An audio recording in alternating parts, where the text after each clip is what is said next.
Hello दोस्तों, एक बार फिर से स्वागत है मेरी इस यूट्यूब चैनल अपना कैरियर क्लासेस पे।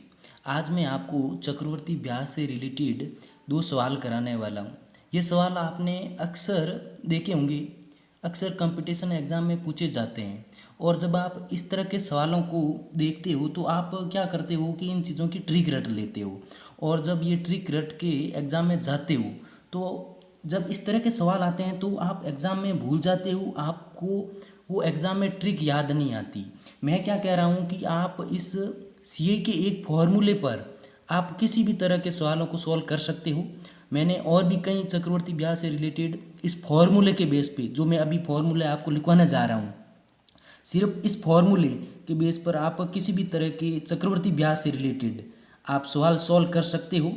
तो चलिए शुरू करते हैं। हमारा चक्रवर्ती ब्याज का फॉर्मूला क्या है? फॉर्मूला कुछ इस प्रकार है कि A is equal to P 1 plus R upon 100 की पावर टी। ये इस चक्रवर्ती ब्याज का फॉर्मूला है, जो कि ये ए का मतलब होता है टोटल अमाउंट, और पी का मतलब धन होता है, जो भी धनराशि होती है उसका मतलब पी होता है, और आर का मतलब होता है दर, और टी का मतलब होता है समय। ये मैं पहले भी और बता चुका हूँ, आप लिंक में जाकर देख सकते हो, डिस्क्रिप्शन में लिंक दे रखा है, उसमें जाकर आप देख सकते हो कि इनका मतलब क्या होता है, और आपका बहुत ही ज़्यादा समय बच जाएगा कंपटीशन एग्जाम में। तो चलिए शुरू करते हैं। सवाल क्या कह रहा है कि कोई धनराशि चक्रवर्ती ब्याज से 3 वर्ष में अपनी 8 गुनी हो जाती है, तो ब्याज की दर क्या होगी?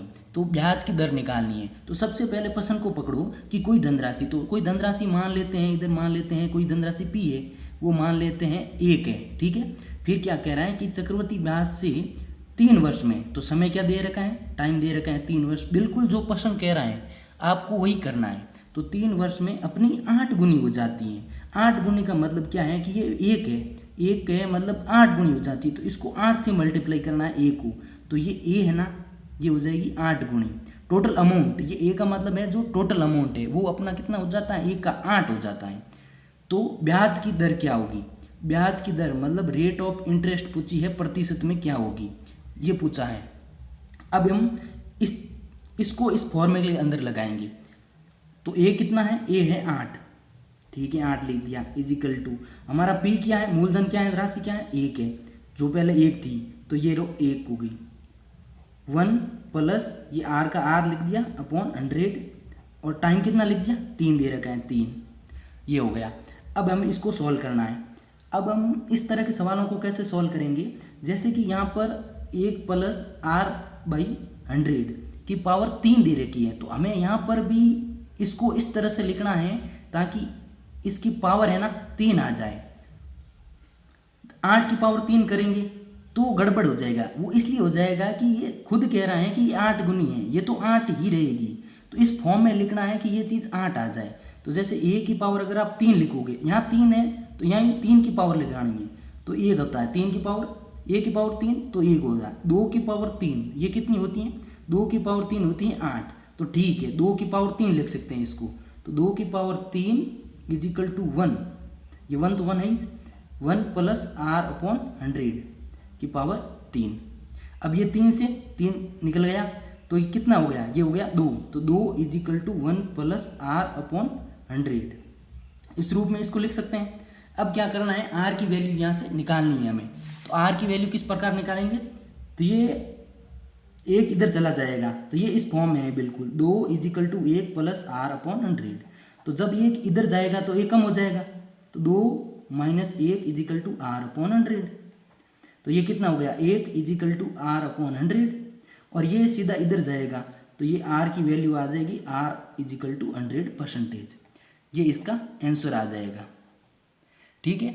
अब मैं आपको इस सवाल को ट्रिक के साथ भी बता सकता हूँ, लेकिन आप ट्रिक को याद करके जाओगे तो आप भूल जाओगे। तो मैं आपको एक बार ट्रिक से भी बता देता हूँ इस प्रकार के सवालों को।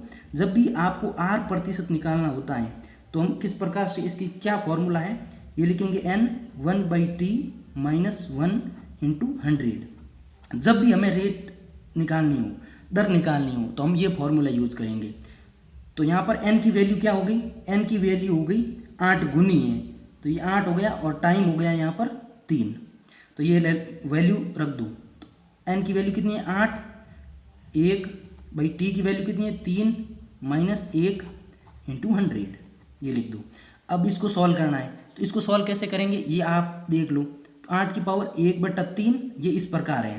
तो अब इसको इस फॉर्म में लिखना है, 8 को इसको सॉल्व करना है, तो इसको 2 की पावर 3 लिख सकते हैं इंटू 1/3। और जब इसको इसके साथ सॉल्व करेंगे तो ये होता है 3 गुणा 1/3। तो ये 3 से 3 कट गया, तो 2 की पावर कितनी आ गई 1 इजिकल टू 2। तो इसको सॉल्व किया तो यह हो गया 2 माइनस 1 इंटू 100। तो ये आर की वैल्यू 2 माइनस में से 1, तो 1 ये हो गया 100%, ये इसकी वैल्यू होगी आर की। एक इसी प्रकार का और सवाल देखते हैं। ये किस प्रकार सवाल करते हैं कि कोई धनराशि चक्रवर्ती ब्याज से 15 वर्षों में दुगुनी हो जाती है। तो वही सवाल है, धनराशि क्या है, कोई धनराशि पी मान लो दे रखी है, 1 दे रखी है, चक्रवर्ती ब्याज से 15 वर्ष में, टाइम कितना दे रखा है 15 वर्ष दे रखा है, 15 वर्ष में कितनी हो जाती है दोगुनी हो जाती है। तो ए का मान कितना है 2 गुनी, तो ये 2 गुनी हो जाती है। ये राशि कितने वर्षों में 8 गुनी हो जाएगी।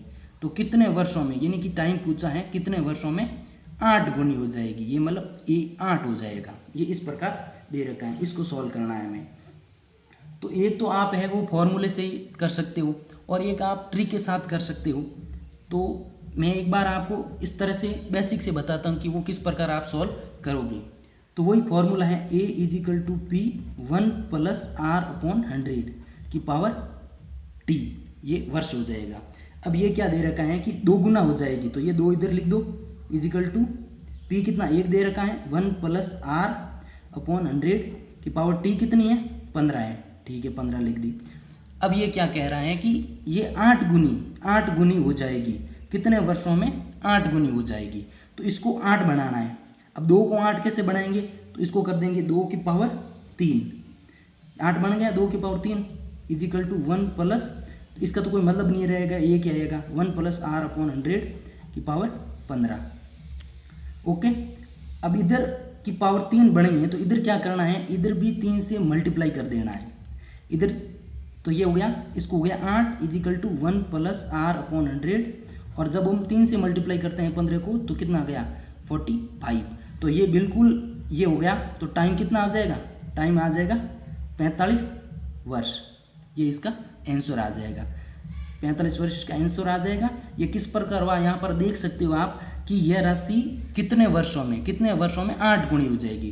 तो ये देखो ये 8 गुनी हो गई राशि, ये 8 गुनी पूछा है कि 8 गुनी हो गई, और ये 45 वर्षों में हो जाएगी। यानी कि हमें इस 2 को 8 बनाना है। और अगर आप ट्रिक के साथ देख सकते हो तो इसको ट्रिक के साथ देख भी सकते हो। इसकी ट्रिक है कि ये कोई पी है, तो पी मतलब प्रिंसिपल, ये प्रिंसिपल है, ये टोटल अमाउंट है, और ये है समय वर्ष में, ये समय वर्ष में। अब पी क्या दे रखा है, पी मतलब धनराशि है, ये प्रिंसिपल, ये 1 दे रखी है। ये अमाउंट कितना है 15 वर्षों में 2 गुनी हो जाती है। तो ये मान लो 15 वर्ष है और 2 गुनी अमाउंट, ये लो 2 गुनी हो जाती है। ये राशि कितने वर्षों में 8 गुनी हो जाएगी। तो इसको 8 गुनी बनाना है, तो मतलब अमाउंट को तो 8 गुना बनाना है, तो इसको 2 की पावर 3 लिख देंगे। और ये प्रिंसिपल ए का तो वही का वही रहेगा। और ये अब जैसे कि 2 की पावर 3 ऊपर 3 लगाया है, तभी तो ये 8 की बनी है। तो इधर को क्या करेंगे 15 को 3 से मल्टीप्लाई कर देंगे, तो ये 45 ईयर्स आ जाएगा। तो ये तो बिल्कुल बेसिक है आपकी ट्रिक, आप ट्रिक से सॉल्व कर सकते हो। और ये अगर आपने फॉर्मूला पढ़ रखा है तो इसके बेस पर किस प्रकार का भी सवाल आता है ना, उसको आप सॉल्व कर सकते हो। बाकी ये जो ट्रिक है वो है ही, अगर आपने पूछ लिया कि ये कितने टाइम बाद है, वो 16 गुनी हो जाएगी। तो 16 गुनी में क्या करना होता है, 2 की पावर क्या करनी होती है 4 होती है, तो ये 16 हो जाएगा। तो अब हम क्या करेंगे, इस 15 को 4 से मल्टीप्लाई कर देंगे। और जब हमें पूछ दिया जाता है कि 32 गुना, तो वही चीज़ है, वो सेम चीज़ होती है। तो 2 की पावर हम कितना कर देंगे 32, 2 की पावर 5 कर देंगे, 2 की पावर 5 कितनी होती है 32। और अगर ये आपको निकालना है ना, तो 2 को 1 2 3 4 और 5 बार लिख दूँ, तो 2 की 2 4 8 16 और ये 32, तो ये 5 बार है तो 32 हो जाएगा। इस प्रकार है। अगर वीडियो आपको अच्छा लगा है तो शेयर ज़रूर करें, सब्सक्राइब करें। धन्यवाद।